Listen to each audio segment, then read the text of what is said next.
Muito bom dia a você que acompanha o Infomoney TV. Eu sou Marcos Mortari, jornalista de política aqui do Infomoney, e hoje temos mais uma entrevista com um pré-candidato à presidência da República, o senador Álvaro Dias, do Podemos do Paraná. Ele é pré-candidato pelo Podemos e vai explicar um pouquinho mais da candidatura dele, das propostas para a gente, e esperamos que ajude a você a entender um pouquinho melhor da figura do candidato. Senador, muito obrigado pela presença aqui, hein? É um prazer estar aqui. Um momento importante para o país, né? Debater o seu futuro, falar dos sonhos e esperanças da nossa gente, né? Que vive uma tragédia política encomendada pelos desgovernos últimos, não é? Com base, sobretudo, na corrupção e na incompetência. Então, o país busca o melhor caminho para avançar na direção do seu futuro. Senador, uma questão importante. Como que o senhor viu essa desistência de Joaquim Barbosa? Ele saiu falando ainda que essa eleição não vai mudar muito os rumos do país. E, pelo contrário, o senhor aponta aí como um momento para a refundação da República, como o senhor tem colocado. E aí, como que a gente entende esse momento, de fato? Quais são as possibilidades de se renovar a República agora e que não foi possível fazer isso no passado? É compreensível a descrença, né? Porque, lamentavelmente, né, a corrupção, sobretudo, esse sistema corrupto que é uma fábrica de escândalos, e os desgovernos, a incompetência administrativa, levou a população brasileira a desacreditar. E a generalização é quase sempre um hábito, né? Que eu considero um hábito impróprio, que deve ser, obviamente, alterado, porque se nós generalizarmos sempre, seremos injustos também quase sempre. Por isso, eu acredito na possibilidade da refundação da República, com bases sólidas no apoio popular. Há no inconsciente coletivo um movimento de mudança que pode se tornar avassalador e irresistível. E aqueles que resistirem poderão ser atropelados e substituídos no mundo da política. Esse movimento começou nas ruas, né, aqui em São Paulo, em 2013, multidões, não é? Isso foi crescendo, se tornou um movimento avassalador mesmo, a população acordando daquela letargia, não é? E entendendo que era preciso reagir com indignação e revolta até, combatendo corrupção, pedindo mudança. Essa mudança chegou ao Ministério Público, à Polícia Federal, a boa parte da Justiça. Então, nós estamos vivendo um novo conceito de justiça, porque antes era só para o pobre. Hoje nós estamos vendo os barões da corrupção na cadeia, políticos renomados presos. Portanto, há uma mudança. E essa mudança tem que chegar na política, não é? Ela chegando na política, nós poderemos sim refundar a República, substituindo esse sistema, que é um sistema promíscuo, né, que estabelece uma rima imprópria, que é da governabilidade com a promiscuidade. E a refundação da República seria rimar governabilidade com respeitabilidade. Senador, o senhor tocou no ponto central, que é essa questão da governabilidade. O senhor, senador, já com muita experiência, conhece melhor do que eu como que funciona o Congresso Nacional e as dificuldades que um presidente da República tem de conquistar uma maioria para tocar uma agenda, embora o presidente seja o principal condutor de uma agenda legislativa. Ao que tudo indica, pela essa mudança de regra nas eleições, a renovação vai ser baixa no Congresso, pelo menos muitos especialistas têm apontado nesse sentido. Não pela falta de vontade da população por renovação, mas a falta de oferta por novos candidatos, né, com os partidos assumindo aí o controle de quem entra e quem sai nas campanhas. Como gerar essa nova governabilidade, como gerar essa nova república com essa situação posta que temos, essa conjuntura, esse pragmatismo, essa exigência de pragmatismo que temos? Eu já tive a experiência dos dois lados do balcão, né? Como governador de estado, é claro, num âmbito mais restrito, de uma unidade da federação, mas um estado muito importante, e pratiquei exatamente o que hoje eu proponho. Um governo qualificado tecnicamente, com pessoas com aptidão para cargo executivo, escolhendo os melhores para cada função e eliminando o balcão de negócios, né? Impedindo essa relação de promiscuidade entre os poderes. Eu considero isso possível, exatamente porque acredito na força da sociedade. A maior arma e mais poderosa arma que tem um governante é o apoio da população. Com o apoio da população, você vai ao Congresso. E o Congresso se rende. Ele não rema contra a maré. Ele não resiste a essa pressão por mudança. E mais, eu não desqualifico totalmente nem mesmo esse Congresso. Lá existe, sim, corrupção, uma parcela de parlamentares está envolvida, né? São parlamentares que são aí acossados pela Polícia Federal, pelo Ministério Público, serão julgados, obviamente. Mas se há lá corrupção é porque do outro lado da rua existe o corruptor, que é o presidente da República. Se o país elege um presidente honesto, com coragem de promover mudanças, certamente o Congresso vai reabilitar também o seu conceito. Eu não creio que o Congresso resista a essa pressão da sociedade e, obviamente, vai dançar a música tocada pela presidência da República. É um regime presidencialista de força, não é? De poder. E o grande legislador do país acaba sendo o presidente da República nesse modelo. Não haverá renovação, como você disse, a renovação será tímida. Primeiro porque houve uma rearrumação da legislação que favorece os atuais parlamentares, né? Esse fundo eleitoral, por exemplo. Outro impedimento de renovação é o foro privilegiado. O fim do foro privilegiado estimularia a renovação porque muitos parlamentares sequer disputariam as eleições. Então, esse retardamento na apreciação do meu projeto que apresentei em 2013, foi aprovado no Senado em maio do ano passado, está na Câmara desde junho, deveria ter sido aprovado já em agosto ou setembro e estaria produzindo resultados, inclusive ampliando esse espaço de renovação do Congresso. Mas eu repito, é possível sim mudar o comportamento do Congresso com a mudança do comportamento do Executivo, especialmente da Presidência da República. Já vou entrar nessa questão mais específica do foro privilegiado, mas ainda uma pergunta sobre governabilidade. O senhor aceitaria governar com apoio, tentaria uma coalizão com o PMDB, com o PSDB, com partidos tradicionais, o seu antigo partido até PSDB? Eu não faria essa coligação tradicional, né? Que, aliás, esse conluio partidário que contribuiu também para a consolidação desse sistema corrupto que levou o país a esse caos administrativo, né? Eu imagino que o próximo governo, que tem que ser mudancista, reformador, ele terá que ser suprapartidário. Esse é um modelo que certamente dará resultado.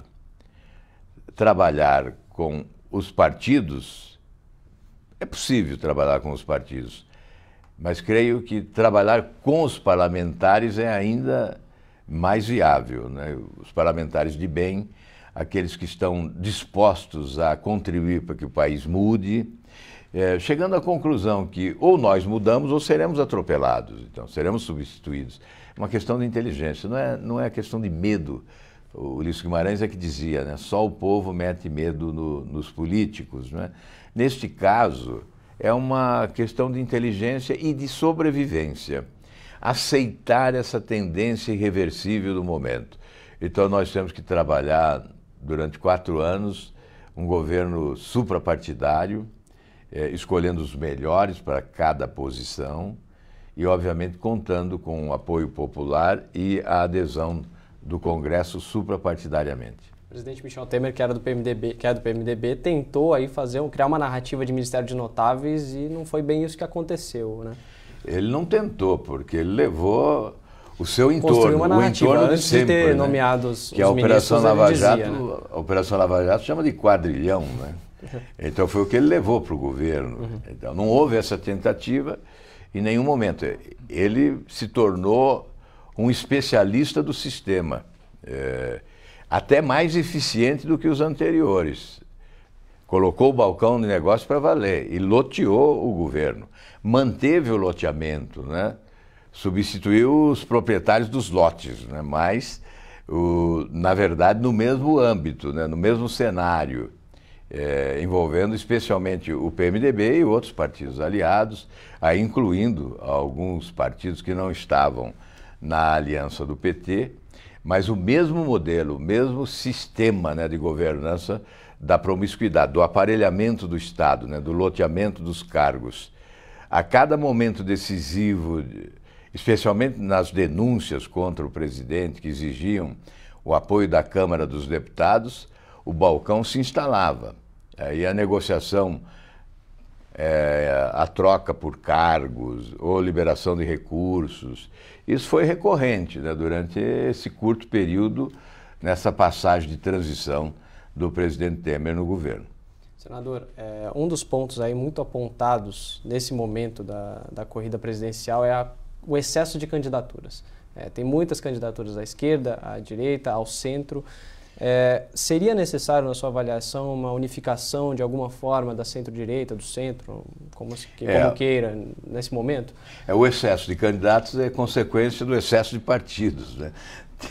Nós temos uma fábrica de partidos, ou de siglas, né? Eu digo sempre que não temos partidos, temos siglas para registro de candidaturas, siglas essas administradas cartorialmente, né? E muitas delas estimuladas pela existência do fundo partidário. Então, o fundo partidário alimentou uma fábrica de siglas, 35 registradas e 70 na fila de espera. A consequência é o excesso de candidatos, que evidentemente desqualifica um pouco o debate, né? Compromete o debate. Não porque os candidatos não tenham qualidade, mas porque um número excessivo engessa o debate, né? Dificulta o aprofundamento das questões. Então, realmente, a qualidade do processo eleitoral fica comprometida pelo excesso de postulantes. Ainda não é um número definitivo.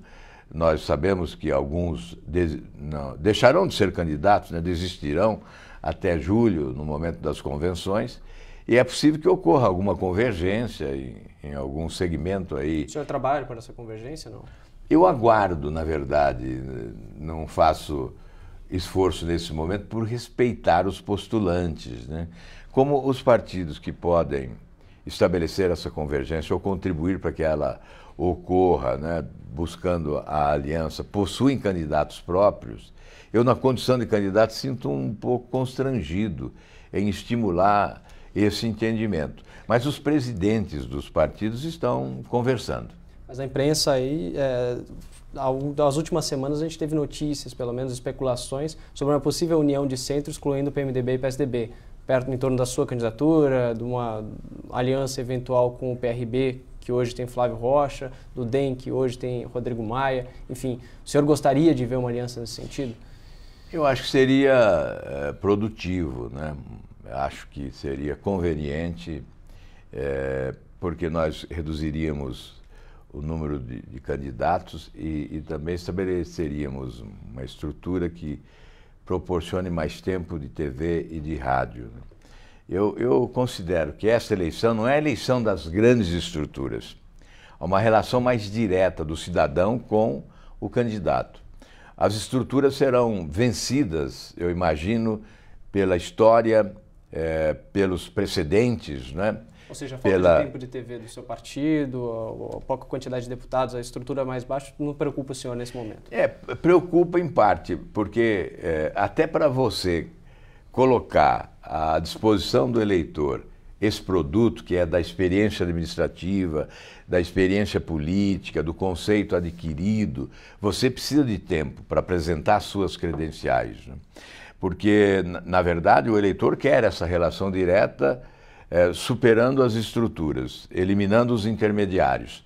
Mas ele precisa ter conhecimento, ele precisa conhecer o que ocorreu na vida desse candidato e o que ele está apresentando agora como proposta.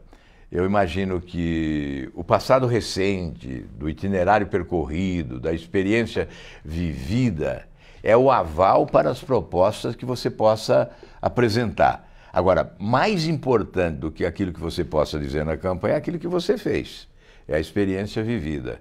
Então eu creio que essa conciliação da experiência vivida com as propostas apresentadas é que oferecerá elementos para o julgamento da população. Essa unificação de centro, em algum momento, poderia contar com uma posição sua de ceder seu interesse em se candidatar para apoiar alguém ou não?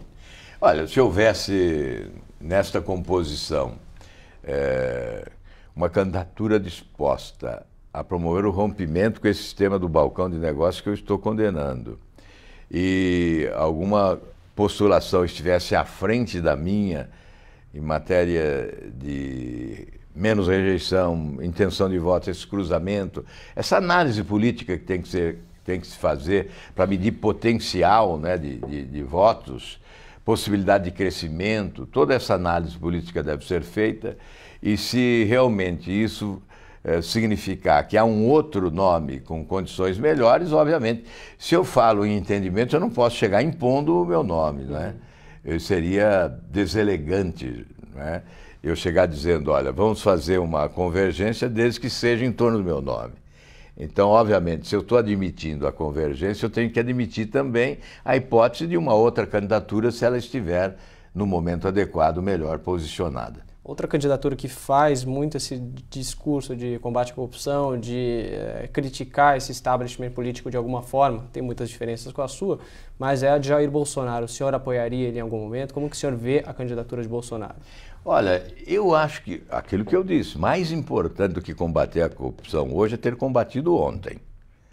Então eu digo sempre para o eleitor, vá lá no YouTube e procure, se o candidato está combatendo a corrupção hoje, veja lá se ele combateu ontem, no governo Lula e Dilma.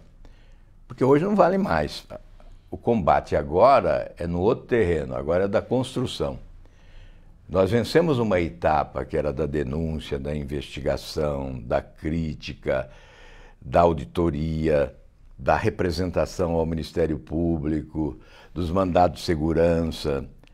Nós fizemos isso. Eu fiquei 15 anos, desde os primeiros meses, já no 6º mês do governo do presidente Lula, do seu primeiro mandato, eu fui à tribuna fazer denúncias e apontar o que ocorreria no país. E passei, a partir de então, trabalhar para instalar CPIs, para que o Tribunal de Contas realizasse auditorias, requeri informações e representei ao Procurador-Geral da República em várias ocasiões. Só no caso da Petrobras foram 19 representações denunciando os principais atos de corrupção na empresa. Portanto, este legado é que tem que ser observado pelo cidadão. Hoje, nós estamos na fase da construção. O nosso objetivo hoje é oferecer alternativas de construção de uma grande nação. Isso faltaria na candidatura de Bolsonaro, na sua Aí avaliação fica hoje? A análise para o eleitor. Não, mas a sua avaliação para o como... analista e para o eleitor. Eu não faço análise de concorrente por uma questão, em primeiro lugar, de formação, né, de não atirar pelas costas, e até, se o concorrente merecer elogios, uma questão de inteligência.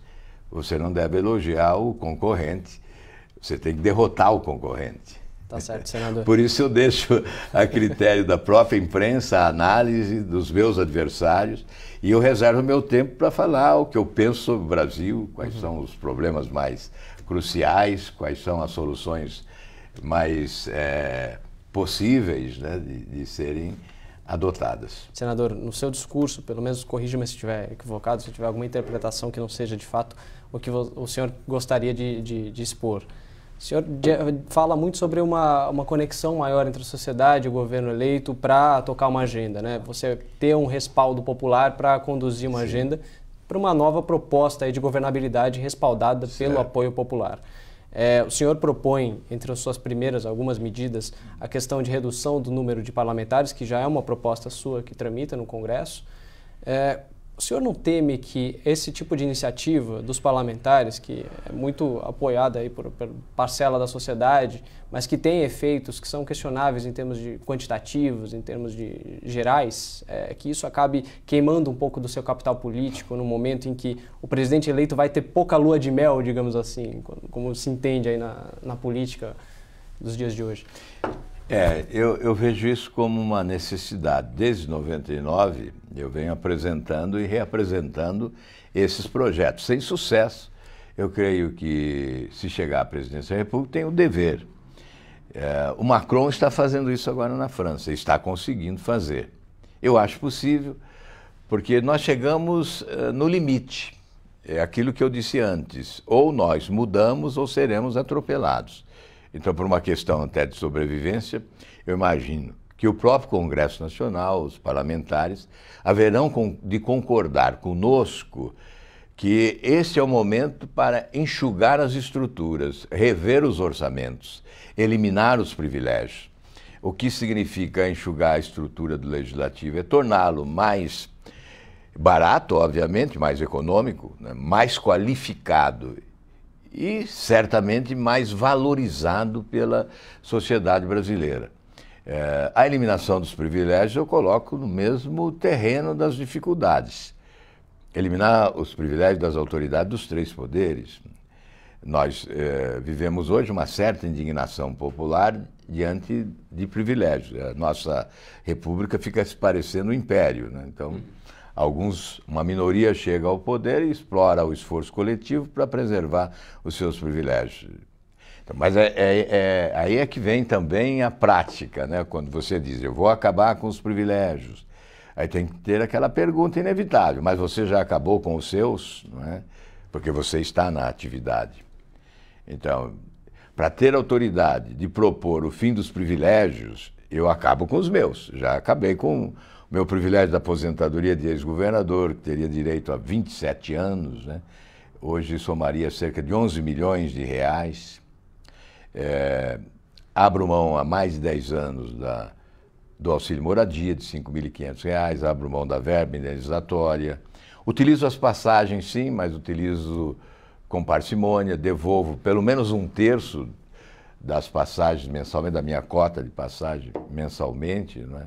E nesse ano eleitoral não uso mais, exatamente porque não podemos confundir mandato com campanha eleitoral. Então, abrir mão de privilégios é conquistar autoridade para acabar com os privilégios das autoridades nos três poderes. Senador, no que diz respeito ao foro por prerrogativa de função, que ficou popularmente conhecido como foro privilegiado, o senhor até era o autor da proposta que foi aprovada no Senado e aguarda a decisão dos deputados federais.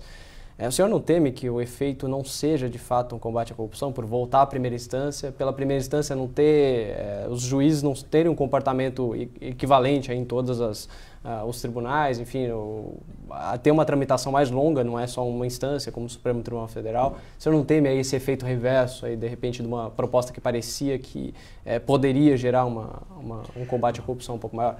Ao contrário, o que ocorre com o julgamento no Supremo Tribunal Federal, nós já sabemos. Sim. E não há julgamento.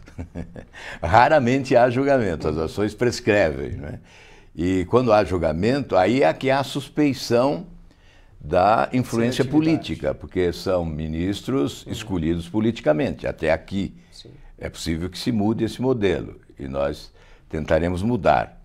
Mas hoje, mesmo o ministro competente, sério, qualificado, respeitador da Constituição e da legislação do país, ao decidir ele acaba sob suspeição, porque houve uma indicação política. Lá na primeira instância, não, o juiz é concursado. Ele é juiz porque tem talento, porque passou em concurso. Algumas vezes o parlamentar pode ter uma influência política maior naquela região, né? Não poderia ter um risco de coerção. O parlamentar tem menos influência lá do que aqui, porque aqui ele participa. Eu, como senador, participo da nomeação dos ministros do Supremo Tribunal Federal e também do Superior Tribunal de Justiça e também do CNJ, enfim, de todos esses órgãos da magistratura. Nós participamos com a sabatina e com a votação. Então, lá na primeira instância, não. Nós nem conhecemos o juiz. O juiz passa num concurso público porque foi competente, porque estudou, se preparou. E é muito mais célere, porque julgado em primeira instância, vai para a segunda instância, se condenado, vai para a prisão. Por que o ex-presidente Lula está preso? Não é? Por que outros estão presos? Porque esse é o sistema. E por que outros políticos não estão presos? porque eles estão protegidos pelo foro privilegiado. Então a comparação é simples nesse momento da Operação Lava Jato, fica muito fácil distinguir uma coisa da outra, não é? E você tem razão, por enquanto, porque o Supremo pode rever a jurisprudência a qualquer momento. Por essa razão eu apresentei em junho do ano passado, já poderemos ter votado também, uma proposta de emenda à Constituição que legitima constitucionalmente a prisão em segunda instância, para evitar exatamente essa discussão e essa hipótese de revisão por parte do Supremo Tribunal Federal. Porque a prisão em segunda instância é um grande avanço, sem dúvida nenhuma, fundamental para o êxito da Operação Lava Jato. Eu creio que sem a prisão em segunda instância, o sucesso da Operação Lava Jato não seria esse sucesso retumbante que o Brasil pode comemorar. Senador, antes de entrarmos na economia, que é um tema que interessa muito o nosso leitor, eu gostaria de saber por que a escolha do Podemos? O senhor já tem uma trajetória de migrações partidárias frequentes durante a sua trajetória, já falou até diversas vezes sobre isso. Queria entender um pouco sobre o Podemos. O senhor fala aí sobre uma esperança de ter no movimento a construção de uma novidade aí no sistema partidário, mas ao mesmo tempo os dados do movimento de transparência partidária mostram que o Podemos está na lista dos 8, 10 partidos com menor transparência. Por que a escolha do Podemos? Não, o Podemos está nascendo, né? Então fica até difícil falar em transparência nesse momento, porque ele surgiu dia 1º de julho do ano passado, né? Vai completar o primeiro aniversário em 1º de julho. Na realidade, ele usou o registro do PTN, então muitos confundem o Podemos com o PTN. Até pela liderança ser a Exato, mesma. é a mesma pessoa que liderava antes, que lidera agora. Então não é um processo meio esquisito, não? Não, porque quem conhece sabe que não. A Renata Abreu, que é a presidente do Podemos, é uma jovem, que está no exercício do seu primeiro mandato, estudiosa, procurou conhecer esse movimento europeu, da insatisfação em relação às siglas partidárias, que fez surgir um chamado Partido Movimento, que quer fazer a leitura das prioridades da população para adotá-las como bandeira. Então não é um partido estático, é um partido em movimento e que exercita a democracia direta com uma interação permanente com a sociedade. Esse é o desenho do partido.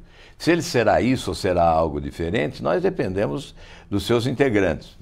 Aqui está conosco agora no estúdio o Mário Covas Neto, que é vereador de São Paulo e nosso pré-candidato ao Senado da República pelo Podemos em São Paulo. Certamente ele concorda com esse modelo partidário, por isso ingressou, e eu também fui motivado, eu buscava alguma motivação, porque eu já não conseguia mais me motivar na atividade pública, eu me sentia desconfortável. Então busquei esta motivação. E estamos contribuindo na campanha eleitoral. Realmente é um fato que não pode ser ignorado. Na campanha eleitoral, o candidato acaba substituindo o partido, né? As atenções começam a se voltar para o candidato. Então, isso aumenta a nossa responsabilidade de exercitar na campanha um discurso que realmente possa repercutir a favor do movimento que eu represento, que é o Podemos, que quer se constituir um partido programático, um partido verdadeiro, mas isso só ocorrerá se nós fizermos uma reforma política. Em sabatina recente, organizada pelo SBT, UOL e Folha de São Paulo, o senhor disse até que não se aliaria com o PSDB porque representava o sistema que o senhor está combatendo. O senhor ficou 10 anos no PSDB. Não é uma inconsistência nisso? Por que levou tanto tempo para sair do PSDB? Eu fui até expulso do PSDB por não concordar com ele. Então, os fatos... Mas por que levou tanto tempo? Os fatos eliminam as insinuações. Por que eu levei tanto tempo? Porque esse é o modelo vigente. Eu combati onde estive. Por isso, nesses 42 anos de mandato, eu só estive no governo, só fui governo quando governei o Paraná há 4 anos e mais 7 meses quando ingressei no PSDB, apoiando o governo Fernando Henrique. E houve o desencontro exatamente nessa questão de princípios, que nós não podemos abrir mão.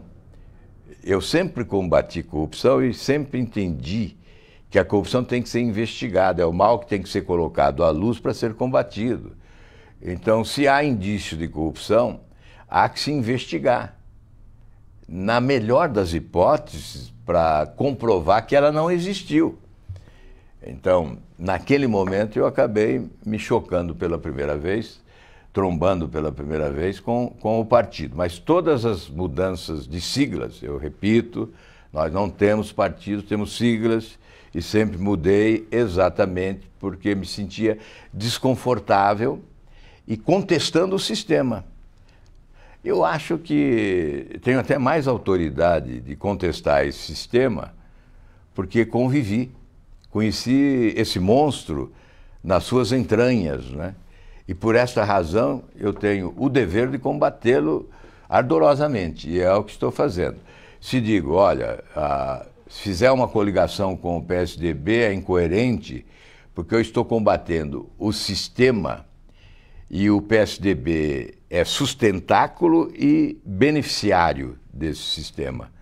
Por isso, essa coligação seria incoerente. Não há como sustentá-la diante da sociedade, mantendo esse discurso de substituição do sistema. O senhor se deparou em outro momento, dentro do PSDB, com algum indício, alguma forma que pudesse indicar, algum sinal de que pudesse indicar esse tipo de prática que o senhor não concorda? Não, a gota d'água foi quando surgiu a discussão do impeachment da presidente Dilma, né? Eu estava líder da oposição à época no Senado e participava das reuniões, e o meu discurso não era o mesmo do partido. Eu não podia mais falar quando seus colegas da imprensa me perguntavam posição do partido, eu dizia, olha, infelizmente eu não posso falar pelo partido hoje, eu posso falar em meu nome, porque a minha posição divergia.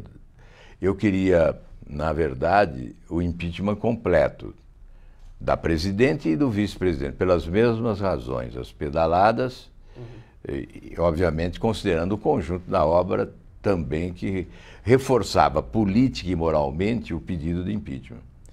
Mas o PSDB preferiu uma outra estratégia, que foi se abraçar ao PMDB e aos seus líderes da época, né? Inclusive o presidente da Câmara, Eduardo Cunha, e o vice-presidente Michel Temer. Nesse momento, eu entendi que não tinha mais ambiente para prosseguir e deixei o partido. Obviamente, buscando um espaço onde eu pudesse ter mais motivação para a atuação política. Senador, agora sim, economia, tema importante para a gente tratar nesse ano. O presidente Michel Temer, ele tem uma popularidade muito grande, né? Muito difícil aí encontrar gente que de fato endosse aí apoio. Nesse cenário eleitoral está até confuso, que todo mundo quer manter alguma certa distância do presidente. Mas no que diz respeito à economia, qual que é a sua avaliação do que foi feito durante o governo dele, o que o senhor manteria, o que o senhor faria diferente e como que seriam os seus primeiros passos, se eleito presidente, nessa seara econômica? Na verdade, as mudanças foram insuficientes nesse período do governo Temer. E temos que debitar a insuficiência das propostas de mudança à ausência de credibilidade do presidente. Sem a confiança popular, sem o apoio popular, projeto algum de governo pode ter sucesso. Então, isso ocorreu. O presidente lutou sempre contra as denúncias, ele se comportava muito mais como um advogado de defesa de si próprio, não é? As suas reuniões eram muito mais com advogados de defesa, diante das acusações reiteradas, né? E isso tumultuou o governo, tornou o governo dele nervoso, claudicante, não é? Inconsistente, e as reformas necessárias não ocorreram. Nós tivemos alguns avanços, uma tentativa de controle dos gastos públicos. Num primeiro momento, depois isso se perdeu, não é? Porque a desarrumação começou há bom tempo, né? Lá por volta de 2007, 2008, quando se ignorou a importância do tripé macroeconômico, não é? A meta de inflação, a meta fiscal e o câmbio flutuante. A partir da flexibilização desse tripé macroeconômico, nós começamos a assistir à desarrumação das finanças públicas, aí com contabilidade criativa, com desonerações que afrontaram a lei de responsabilidade fiscal. Eu fui relator desta lei no governo Fernando Henrique, sendo oposição, e entendemos todos nós que esta lei de responsabilidade fiscal foi um avanço extraordinário, a mudança da cultura da gestão pública no país, não é? Mas essas desonerações afrontaram a lei de responsabilidade fiscal na medida em que ela impõe a necessidade de compensação com outra receita quando há renúncia a determinada receita. Então houve uma violência à lei de responsabilidade fiscal muito cara para o Brasil, né? 280 bilhões por ano, aí o novo presidente já vai assumir com um contrato celebrado de desoneração em 2019 de 306 bilhões, aí em 2020 de 330 bilhões. Esse déficit público vai crescendo assustadoramente, chegaremos a 2020 com um déficit público de mais de 800 bilhões, de 2014 a 2020, um déficit público sem correção de cerca de 800 bilhões de reais. Isso é muito grave. Além do aspecto fiscal, um dos pontos que não é tão abordado, mas que hoje em dia tem começado a ser discutido, é a questão do endividamento das empresas e das famílias, que atrapalha nessa retomada do crescimento. Qual que é a sua proposta para tentar dinamizar um pouco mais, fazer com que a economia tenha um avanço um pouco mais expressivo do que esse PIB de 1% que a gente tem visto? É um conjunto de reformas importantes, não é? Porque a análise tem que partir também da renda e da poupança. Em matéria de renda, nós somos atrasados há mais de 20 anos, né? Se nós buscarmos a renda que tínhamos há 60 anos, ela equivalia a 15% da renda americana. Se buscarmos exemplos no mundo, encontraremos vários, mas vamos citar dois aqui: Coreia do Sul e Taiwan. 60 anos depois. Há 60 anos, Coreia do Sul e Taiwan tinham uma renda comparativamente à americana bem inferior à nossa. Agora, nós chegamos a 1/4 da renda americana, 25%, e Taiwan e Coreia do Sul, 60% e 70% respectivamente da renda americana. Veja a diferença. Mas todas as nações que evoluíram, conseguiram escapar da armadilha da renda média e alcançaram renda alta. E para que isso ocorra, e para que o nível de investimentos sejam suficientes e a produtividade atinja um patamar suficiente também, que proporcione, inclusive, a elevação da renda per capita, nós temos que ter uma poupança em torno de 24% do PIB. É o que ocorre com essas nações. O Brasil trabalhou com uma poupança interna durante bom tempo de 17%, insuficiente, portanto, mas hoje tem uma poupança em torno de 13% do PIB. Desde 2011 é decrescente.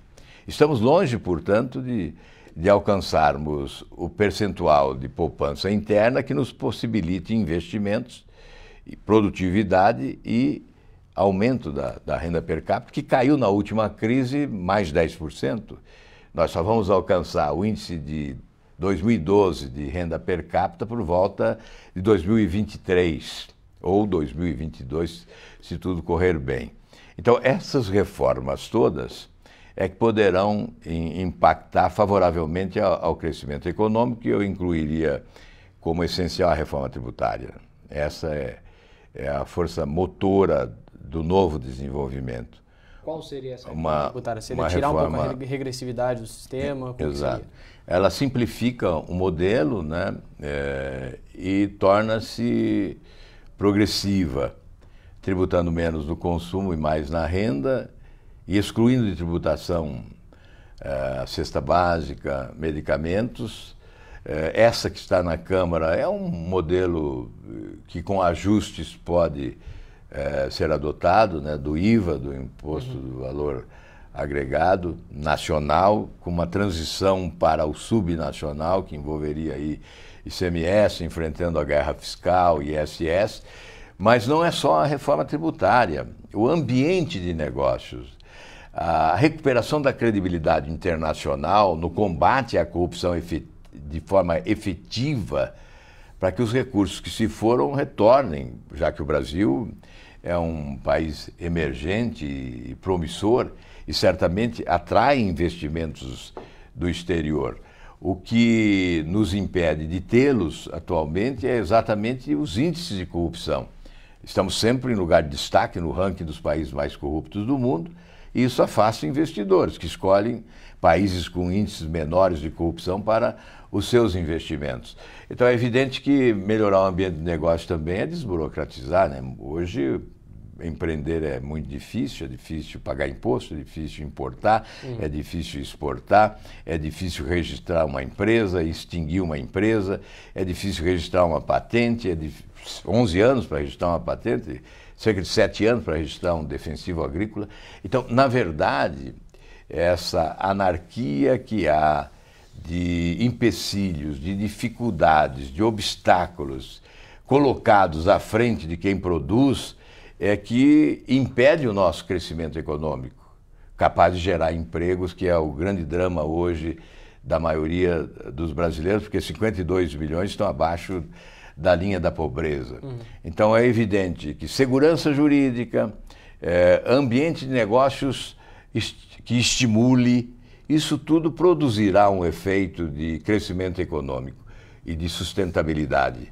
E, aliás, é muito importante, logo no início da gestão, o presidente da República convenceu o setor privado que ele pode caminhar com as próprias pernas nesse primeiro momento, até que a casa seja arrumada, com o saneamento financeiro, com o reequilíbrio das contas públicas, para que se possa caminhar paralelamente setor público e setor privado na direção do futuro do país. Imagino que são ações de natureza técnica importantes, mas também de natureza política, de convencimento, de comunicação. Por isso é importante que o presidente da República tenha capacidade de gestão, mas tenha também capacidade de comunicação, para convencer as pessoas que aquilo tudo que está sendo feito é em benefício delas. Já vou entrar nessa questão da comunicação na reforma da Previdência, mas antes, ainda na reforma tributária, o senhor falou sobre tributar mais a renda e menos o consumo. Mas tributar mais a renda seria criar novas faixas de alíquotas no imposto de renda, por exemplo? Seria tributar lucros e dividendos? Seria esse caminho que o senhor adotaria ou não? Isso pode se discutir, mas quando nós propomos uma reforma, nós temos que eliminar conflitos e não alimentar esses conflitos. É por essa razão que uma reforma tão importante como essa tem que ser muito bem discutida. Por exemplo, há aqueles que advogam um imposto quase único. É possível discutir isso, né? Então seria um imposto de movimentação financeira, agregado ao imposto de renda para altos ganhos e um imposto de importação, exatamente para proteger a indústria nacional. Aliás, tivemos uma grande desindustrialização. O setor industrial respondia por 27% dos empregos, hoje responde por apenas 9% e continua pagando a maior carga tributária do país, né? Então, esta reforma ela tem que ser muito discutida, muito trabalhada, né, com todos os setores da economia. Agora, a questão da Previdência, primeiro, se isso seria prioridade no seu governo, logo no começo, caso eleito. Segundo, qual seria a reforma, qual seria a sua proposta? Eu sei que ainda está muito em discussão, mas quais seriam alguns pontos que o senhor já encontra uma convergência, um caminho que seria necessário? Não sei se idade mínima, se equalização, enfim. Olha, não é porque eu queira, não é porque eu goste, mas porque é imprescindível. Sem essas reformas, não haverá governo. Haverá uma paralisação total da atividade pública. Os serviços públicos não poderão ser oferecidos. Hoje são precariamente oferecidos, serviços de péssima qualidade, principalmente se nós compararmos com o volume da receita, né? O valor que arrecada o governo, né? 40% de tudo que o país produz vai para os cofres públicos e 65% desaparece em 2 itens apenas: folha de pessoal e a Previdência. Então é evidente que nós temos que fazer essas reformas, começando pelo andar de cima, eliminando eliminando especialmente e como prioridade os privilégios das autoridades, para que se confira, aí sim, autoridade ao presidente da República para promover reformas que possam, eventualmente, desatender determinados interesses localizados. E aí a capacidade de comunicação do presidente de convencer as pessoas que desatende aqui para atender logo à frente. Porque se nós não fizermos a reforma, à frente não teremos recursos para pagar as aposentadorias. Então, eu disse que 40% vai para os cofres públicos e 65% desaparece em 2 itens. E se considerarmos os outros de transferência de renda, chegaremos logo a 80%. E se incluirmos 2 rubricas que são automáticas, né, saúde e educação, chegamos a 90%. Aí temos a dívida pública, a conta não fecha, o país para. Então, não há Estado brasileiro sem reforma. Não há república sem a sua refundação. E não há governo sem a administração dessas dificuldades, sem o saneamento financeiro, sem o reequilíbrio das contas públicas. Haverá propostas de privatização no seu governo? Um grande programa de privatização, porque temos 146 empresas estatais federais, né? Eu não sei exatamente o percentual, mas é seguro que mais de 30% dessas empresas foram criadas durante os governos do PT, e muitas delas como cabide de emprego. São empresas hoje desvalorizadas pela incompetência e pela corrupção. Então, num primeiro momento, e isso tem que ser rápido, temos que tentar, até uma questão de conceito e de imagem, de postura, revalorizar essas empresas antes da privatização. Mas é inevitável a privatização. Obviamente eu tenho defendido, não é mais segredo, né, que algumas empresas estratégicas devem ser preservadas. Aí eu incluo algumas instituições financeiras, como o Banco do Brasil, Caixa Econômica, BNDES, mais a Petrobras, né, que é uma grande empresa que já deu um lucro de 7 bilhões nesse trimestre, né, e que vai recuperando aos poucos a sua credibilidade internacional e o seu valor patrimonial. Teve uma queda aí pela metade do valor patrimonial, então, na verdade, ela foi privatizada pela corrupção, né, e agora ela está sendo reestatizada pela competência de gerenciamento do presidente da Petrobras, o Pedro Valente. Quando o senhor diz que a Petrobras é uma empresa que é estratégica, que não deve ser privatizada, o senhor acredita também que a Petrobras tem um papel econômico e até como instrumento do governo para algum determinado tipo de política, não? Sim, tem. Até nós discutimos muito isso, sobretudo quando se falou em pré-sal, né? E aí se discutia para onde os recursos iriam, se para a saúde, para a educação. Isso demonstra o poder da Petrobras como empresa produtiva, né? Capaz, inclusive, de alimentar o caixa do Estado brasileiro com o resultado. Nós podemos, obviamente, revalorizar a Petrobras, recuperar a sua credibilidade internacional, sempre foi notável, né? Principalmente no que diz respeito à exploração do petróleo em águas profundas. A Petrobras sempre teve um know-how respeitabilíssimo internacionalmente, não é? Os quadros técnicos da Petrobras sempre foram muito elogiados. Ela foi assaltada exatamente por esse modelo espúrio de loteamento, né, dos agentes públicos, políticos ou não, mas agentes públicos, né, que foram assaltantes da Petrobras nos últimos anos. Então, se nós recuperamos a Petrobras e privatizamos, certamente ela continuará estatal, porque certamente será adquirida por uma empresa estatal chinesa ou por uma empresa estatal norueguesa, continuará estatal falando outro idioma. O que nós podemos, evidentemente, é privatizar o entorno da Petrobras, as subsidiárias, distribuição, prospecção, exploração de petróleo, sem, obviamente, abrir mão desse comando que tem que ser do Estado brasileiro, uma questão de segurança, uma questão de soberania, de interesse econômico e social. Acho que é fundamental agir dessa forma. estabelecendo o que deve ser privatizado imediatamente, o que deve ser privatizado um pouco depois e o que não deve ser privatizado em nome do interesse nacional. Nesse momento, uma das últimas medidas, digamos assim, econômicas do governo, antes das eleições, é a privatização, a tentativa de privatizar a Eletrobras. Qual que é a sua posição a respeito? Se privatizar agora, prejuízo.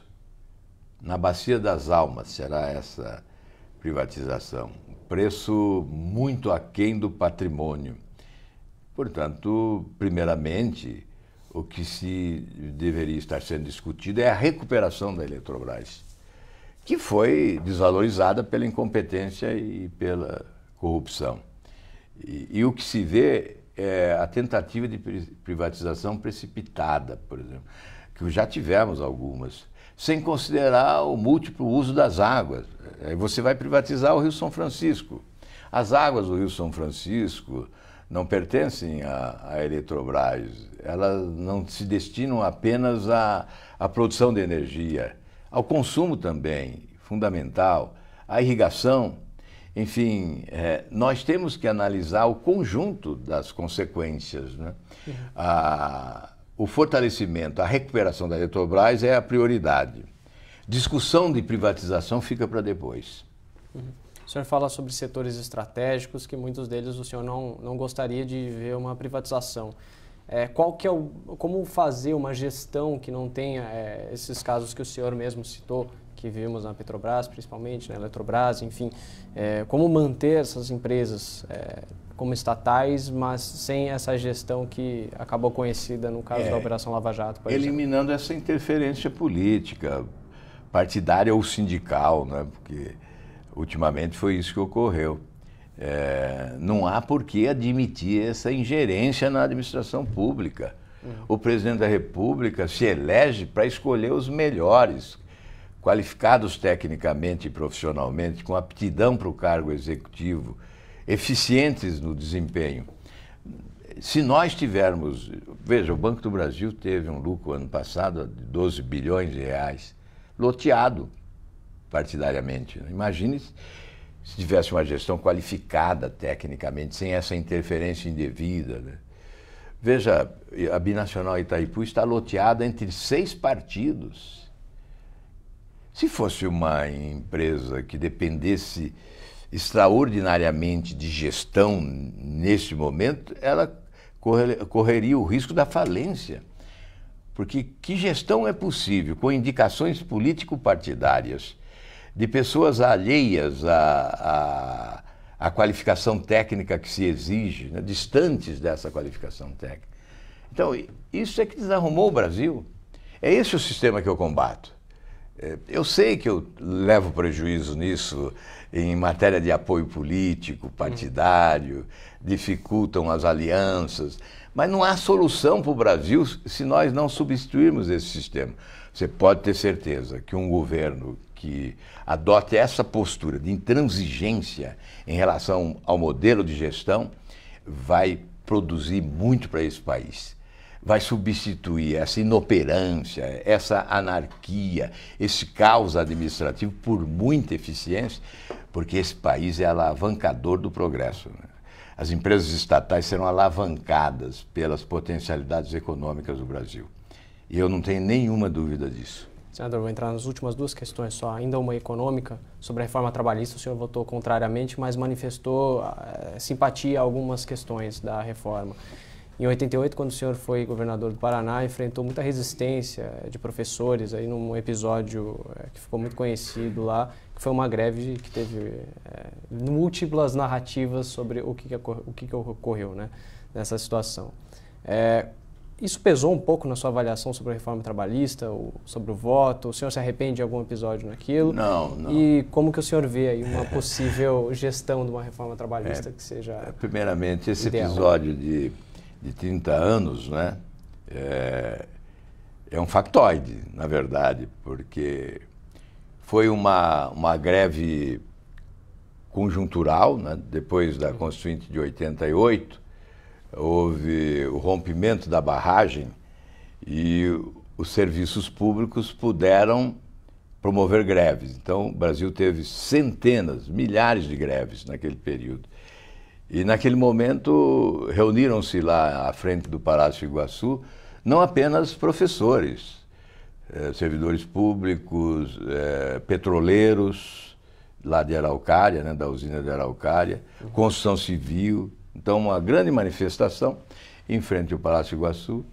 E uma única bomba de efeito moral foi colocada no chão para proteger um policial que estava sendo agredido por manifestantes. O colega, porque eu havia até contrariado uma prática, né, de segurança, que é usar a bomba de efeito moral. Então usou-se uma única bomba de efeito moral, sem grandes consequências. Eu terminei o governo com 93% de avaliação positiva, né? Então imagine se esse episódio tivesse afetado a popularidade do governo.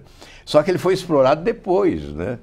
Depois, aí pessoas inclusive que não viveram aquele momento, né, que não tiveram o noticiário da hora, né? Então passaram a explorar isso como um fato para desgastar a imagem de quem tinha uma avaliação extremamente positiva. Mas isso não interfere em nada, né? Não há nenhuma influência disso em qualquer atitude que adotamos. Nessa questão da reforma trabalhista, desde o primeiro momento eu aprovei, defendi a reforma. É claro, nós tínhamos uma legislação trabalhista super atrasada, né, retrógrada. Então a modernização era o imperativo da hora. E eu defendi desde o primeiro momento, me expus, me manifestei, fiz discursos favoráveis, entrevistas. Mas no momento que chegou ao Senado, chegou com uma imposição do governo.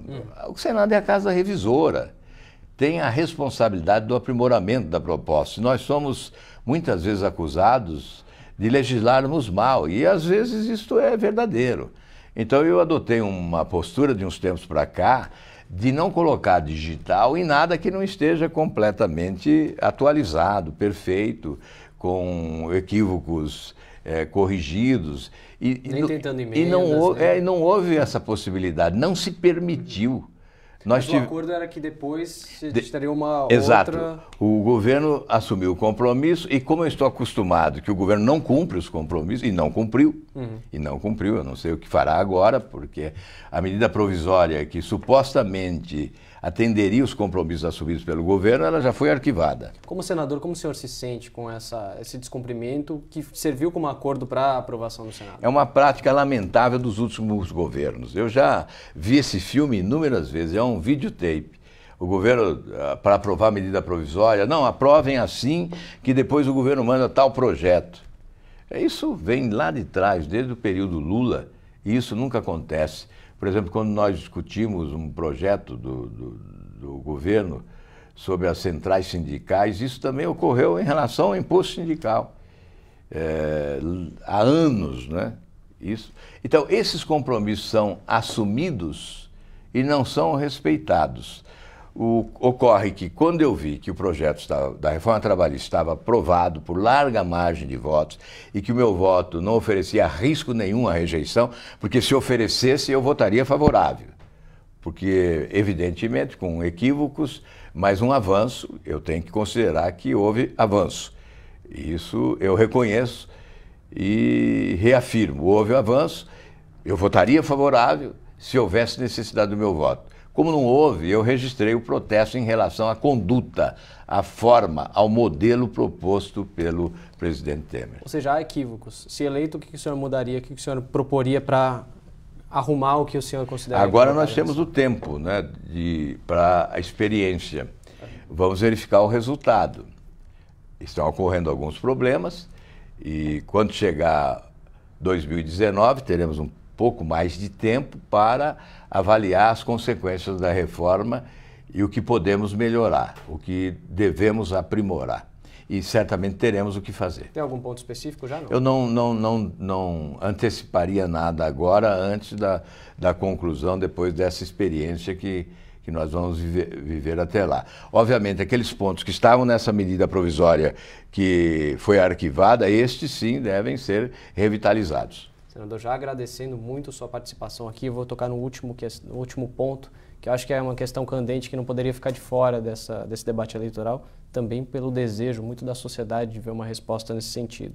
A questão da segurança pública. O Brasil viu uma espécie de uma tríade, né, que elevado nível de encarceramento, ao mesmo tempo elevada taxa de homicídio e também, simultaneamente, uma dificuldade muito grande das polícias de investigar crimes de fato. Qual que é o primeiro passo a ser tomado nessa situação toda complexa de segurança pública que a gente enfrenta? Eu acho que o primeiro passo é o restabelecimento da autoridade. Eu tenho dito e repetido que quando a autoridade não se impõe, a marginalidade se sobrepõe. Os marginais se sentem mais poderosos que as autoridades constituídas. Tolerância zero com o crime, com a corrupção, significa conferir autoridade a quem comanda, para o exercício pleno desta autoridade na adoção de medidas rigorosas em determinadas circunstâncias. Isso certamente afugenta um pouco a criminalidade.